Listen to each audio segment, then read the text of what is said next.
Bonjour, alors je suis donc animatrice du réseau national qui s'appelle RESEDA pour Réseau d'éducation pour la santé, l'écoute et le développement de l'adolescent. Je vais organiser ma partie, enfin ce que je vais vous dire en deux parties. D'abord, je vais présenter un peu RESEDA dans son contexte et puis ensuite je vous détaillerai les actions qu'on mène dans le cadre de ce réseau. Je tiens d'abord à remercier l'organisation de ce colloque, l'AFPSSU, qui nous a fait un accueil chaleureux et efficace, une organisation parfaite. Merci également, Monsieur le Président, de nous accueillir ici. Et donc, nous sommes ravis, je ne suis pas seule de l'enseignement agricole aujourd'hui, et nous sommes ravis d'être parmi vous. RESEDA s'inscrit dans ce qu'on appelle, chez nous, un dispositif national d'appui. Ce dispositif national d'appui a pour objectif d'aider les personnels dans les établissements à la mise en place et des référentiels et des réformes et des politiques nationales, notamment politiques nationales de santé.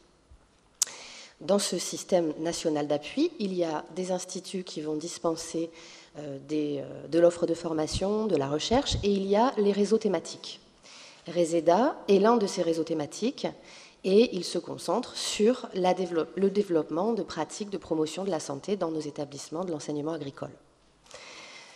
Ce réseau existe depuis la fin des années 90 et il est venu appuyer une relation entre les questions de santé, leur prise en compte dans l'école, dans notre enseignement, qui date, elle, plus anciennement de la fin des années 80, du début des années 90, et qui s'est organisée un peu différemment. C'est-à-dire que chez nous, il n'y a pas de parcours éducatif de santé comme cela a pu être mis en place à l'éducation nationale récemment. Nous, depuis la fin des années 80, le début des années 90, la question de la santé est, sous diverses formes, présente dans chacun des référentiels de formation, dans toutes nos formations. Alors ça peut être sous forme de modules, sous forme de stages, sous forme de stages territoire, de sortie. Et donc la question de la santé est présente dans l'ADN de l'enseignement agricole, je dirais ça comme ça. Ce qui fait que le système d'appui va pouvoir accompagner les établissements dans la mise en œuvre de ces questions référentielles sur la santé. RESEDA va avoir plusieurs modalités d'action. Il a une particularité, c'est qu'il fait le lien entre les attentes du terrain, les besoins manifestés par le terrain et les politiques nationales.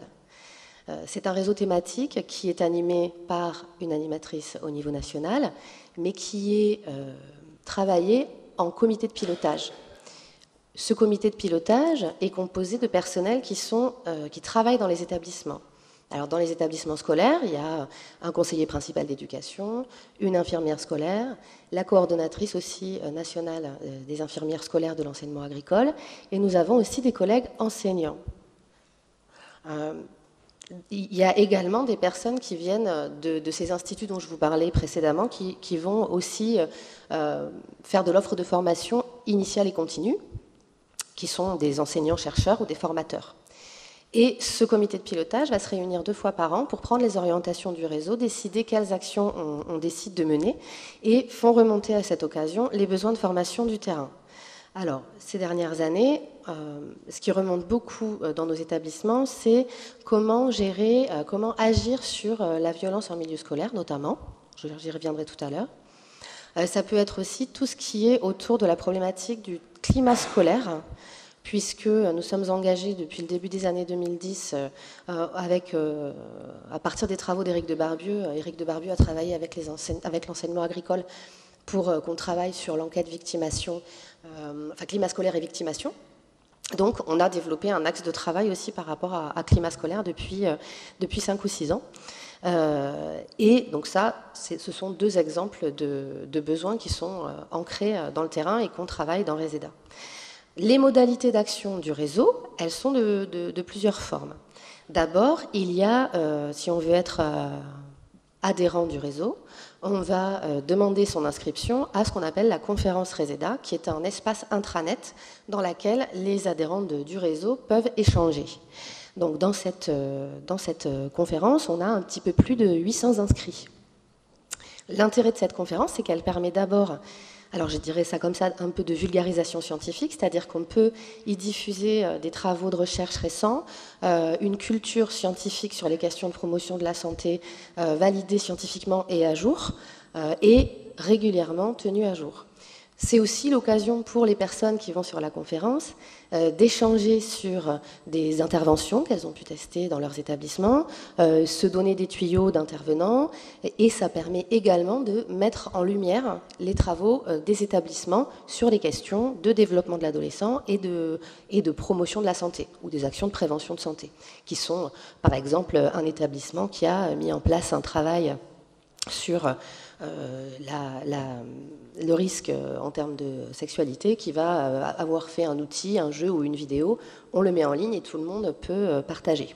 Donc ça a pour objectif d'avoir une culture commune des personnels dans les établissements. Sur le statut des personnels qui sont dans Reseda, nous avons tous les personnels qui sont représentés, donc des personnels d'éducation et des personnels pédagogiques, on a des enseignants, et on a également des personnels représentants des équipes de direction, alors principalement des adjoints, qui nous rejoignent aussi pour des temps de travail. L'idée étant, à l'échelle de l'enseignement agricole, de développer une culture systémique portée par la direction et qui irrigue l'ensemble des actions dans nos établissements, c'est-à-dire, c'est ce que disait tout à l'heure notre collègue, sur la santé partout, dans les politiques publiques saines. Voilà, c'est ce qu'on essaie de mettre en œuvre à l'échelle de la vie des établissements dans l'enseignement agricole. Au-delà de cet aspect de notre conférence, on va également agir sous forme de formation. Reseda va produire de l'offre de formation en formation continue, sur différents thèmes. Alors là, je me permets du coup de rebondir sur beaucoup de choses qui ont été dites depuis l'ouverture de cette journée. Par exemple, on a mis en place une formation sur le sentiment d'injustice scolaire. Et ça, c'est très important, puisque ça fait quand même depuis de nombreuses années que dans Reseda, on travaille régulièrement, notamment la question de l'évaluation.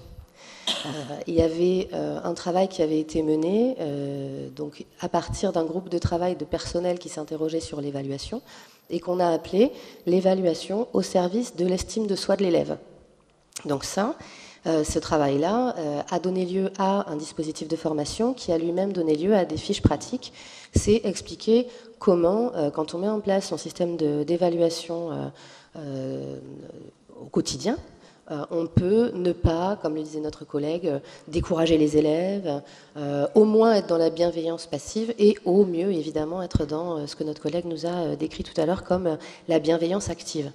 Donc ça, ce sont des travaux qui sont très ancrés dans ce qu'on développe au niveau de Reseda.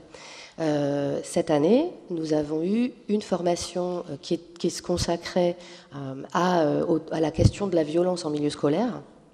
Donc, quand on fait des formations, l'idée c'est toujours de mettre les personnels qui vont participer, donc qui sont là autour d'une vingtaine, de les mettre en production d'un outil, c'est-à-dire qu'on va développer, c'est ce qu'on vise dans toutes nos formations, leur propre capacité à agir sur les soucis qu'ils rencontrent au quotidien.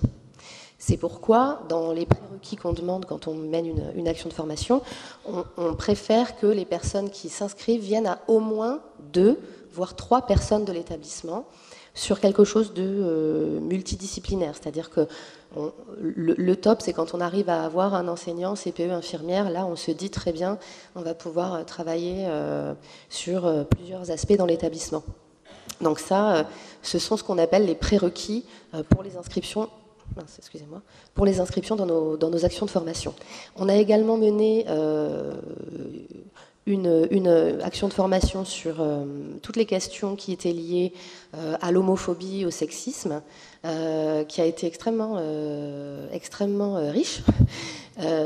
Et cette année, on reconduit celle sur la violence scolaire et on va mener également, toujours dans la droite ligne des travaux qu'on développe sur améliorer le climat scolaire dans les établissements de l'enseignement agricole, une action de formation sur comment préparer sa rentrée. Voilà. C'est-à-dire que on envisage, on va travailler avec les personnes qui vont être présentes à cette formation sur comment on peut organiser ce temps de la rentrée, ce temps d'accueil, pour mettre en place des conditions favorables pour le reste de l'année. Et on élargit un peu, parce qu'il y a cette question de la rentrée. Quelles sont les modalités d'accueil de nos élèves? Il y a énormément de vivacité, d'imagination dans les façons dont les élèves sont accueillis. On peut avoir... Ah oui. On peut avoir des établissements qui font rentrer leurs élèves tous ensemble et qui vont faire une rentrée plutôt festive sur 3 jours en mélangeant les élèves parce que l'objectif c'est de développer le sentiment d'appartenance à l'établissement. Donc on a envie de retravailler ces questions-là et d'inviter, c'est un peu ça Reseda, c'est d'inviter les gens à imaginer leurs conditions de travail idéales et les aider à tendre vers ces conditions. Parallèlement à ces formations, on va avoir un temps de rencontre qui se passe tous les 2 ans environ et qui s'appelle les rencontres nationales du réseau. Donc là, c'est sous forme de colloque. On emmène les gens 3 ou 4 jours pour faire l'école hors les murs, penser l'école hors les murs et tous ensemble réfléchir à ce qu'on a envie de faire pour le futur. Dans le cadre de nos actions, on fait aussi de la recherche, alors de la recherche-action, puisqu'on a des enseignants-chercheurs qui nous accompagnent et sur un certain nombre de sujets. Donc on a 3 sujets de recherche actuellement. Un qui va interroger les conditions à mettre en place dans nos internats pour qu'ils soient effectivement, qu'ils continuent à être favorables à la réussite scolaire, sociale et professionnelle de nos élèves. Et un autre sur comment mobiliser le corps dans les apprentissages. Alors ça, c'est une question de recherche très vive.